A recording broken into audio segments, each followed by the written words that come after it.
Mes chers collègues et amis, je vous souhaite tout d'abord une excellente année 2024 avec la santé et le bonheur dans vos vies.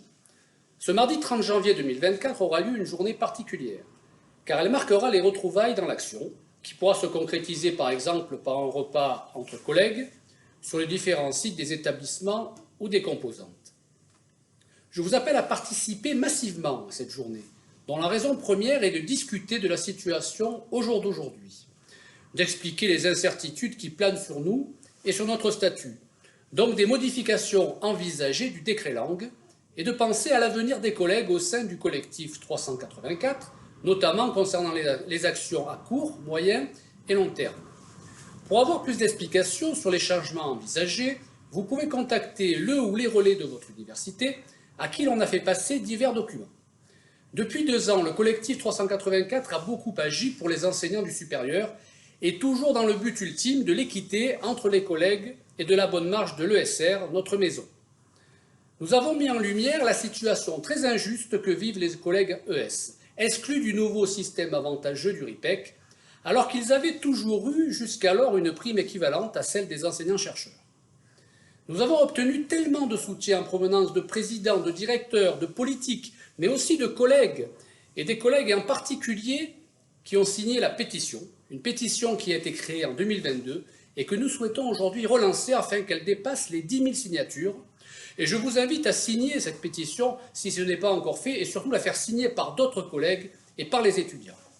Depuis 2 ans, nous nous battons pour retrouver l'équité des primes, mais aussi pour que les collègues ES se sentent chez eux dans l'enseignement supérieur, car pour beaucoup, les sondages l'ont bien démontré, ce n'est pas le cas.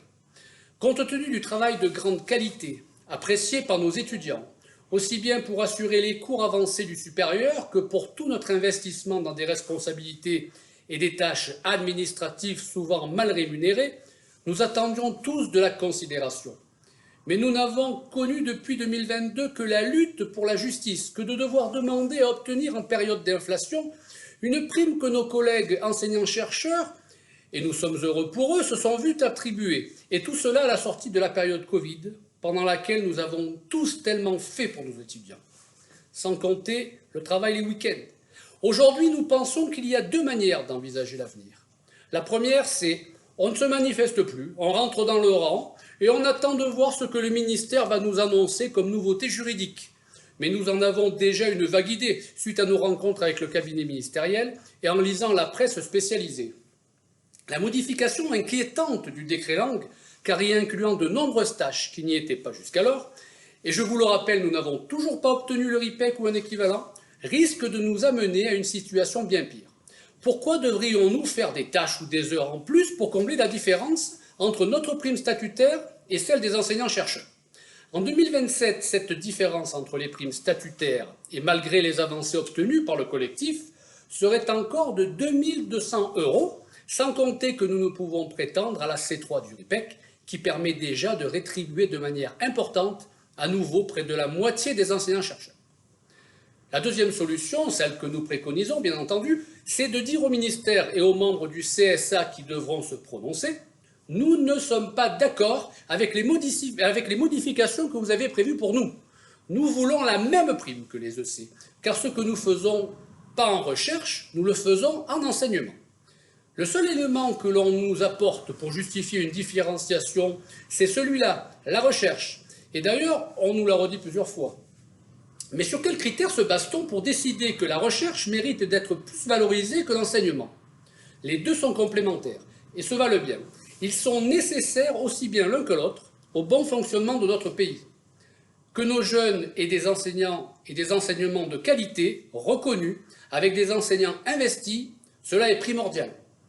Et pour cela, il ne faut pas faire d'injustice entre les collègues qui apportent leur savoir, au risque d'en démotiver une bonne partie.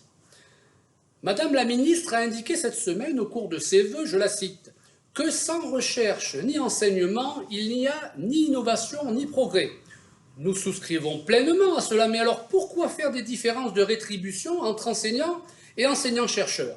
Le collectif a désormais défini un programme basé sur les souhaits de ses adhérents. Le vote a permis une validation de ce programme par 93% d'entre eux, avec un taux de participation, une fois de plus exceptionnel, de 76%. Le collectif a envoyé ce programme au ministère et au président de France Universités. Ils savent donc précisément ce que nous souhaitons. J'espère qu'ils sauront en tenir compte pour apporter des modifications à ce qui se prépare. Nous voulons pouvoir participer à de nouvelles rencontres dans l'optique de trouver des solutions acceptables et au plus proche de ce que vous voulez, au plus proche du terrain. Nous rencontrerons d'ailleurs de nouveau les présidents de France Universités début mars. J'ai toujours été personnellement partisan de la discussion, de la diplomatie, mais force est de constater que les agriculteurs, par leur blocage et leurs menaces, sont arrivés en quelques jours seulement à obtenir des avancées. Cela, ils le doivent très certainement à leur unité et à leur participation massive à des actions sur tout le territoire. Alors, mobilisez-vous ce mardi midi et faites-nous le savoir en remplissant les formulaires associés à cette journée. Ce n'est pas compliqué, il suffit de vous réunir au moment du repas, faire une crêpe partie ou autre, et passer un moment entre collègues afin de discuter ensemble pour définir des actions communes à venir et des actions en y incluant bien entendu nos collègues enseignants-chercheurs qui nous soutiennent. Il y en a beaucoup, on le sait. Certains ont bien compris que nous faisons un bloc, un tout, et que tant que nous n'aurons pas retrouvé l'équité, ça ne pourra pas fonctionner comme il faut. Pensez à nous envoyer des photos sur le mail du collectif et à diffuser ces photos sur nos réseaux. Il est primordial de montrer au ministère que la colère est encore là, sur tout le territoire. Pensez bien également, s'il vous plaît, à remplir les formulaires qui enregistrent les événements pour pouvoir correctement les recenser. En septembre, on n'a pas été suffisamment bon sur ce point. Nous pourrons envisager par la suite une journée d'action en extérieur, tous ensemble, et avec les autres organisations qui souhaiteraient participer. Je relance un appel à tous. Pour que nous soyons enfin entendus et reconnus, il nous faut à la fois tenir dans le temps et également obtenir des élus au CSA ministériel, afin d'être pleinement représentatifs. Nous sommes arrivés à avoir 2 élus au CNESER. Alors c'est à notre portée, mais nous devons être plus nombreux au syndicat. Nous sommes à l'heure actuelle plus de 550 collègues syndiqués, et de nombreux autres sympathisants nous suivent. Je compte sur vous et votre discernement. Maintenant, la balle est dans votre camp. On ne sait jamais. Si notre président avait eu écho de notre mouvement, comme nous avons d'ailleurs déjà rencontré sa conseillère éducation, Madame Laude, je lui dirai, Monsieur le Président, vous avez dit au cours de votre dernière conférence de presse être attaché à la justice entre les Français. Alors, s'il vous plaît, pouvez-vous faire rétablir la justice entre les collègues qui enseignent dans l'enseignement supérieur? Je vous en remercie par avance pour nous tous. À bientôt dans l'action.